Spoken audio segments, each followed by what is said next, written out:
चलतु आपण मानक आज गोटे कहानी कहबी। गोटे इम्पॉसिबल जिनस लगी पारुथबा झीटे सब जिनस को पॉसिबल करि परिला। आ जदि मु करि परिची ताहले आपण माने समस्ते करि परिबे।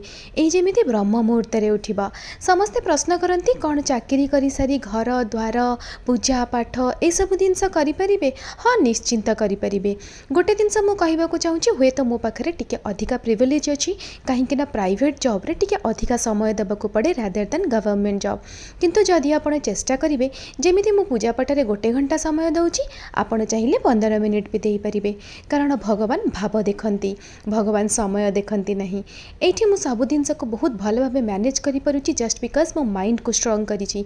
जदि मो भाया गोटे नालायक गध पिला ये सब कर आपण मैंने तो निश्चिंत करेंगे। आपण मान भर केवल गोटे जिनस दरकार से डिटर्मिनेशन।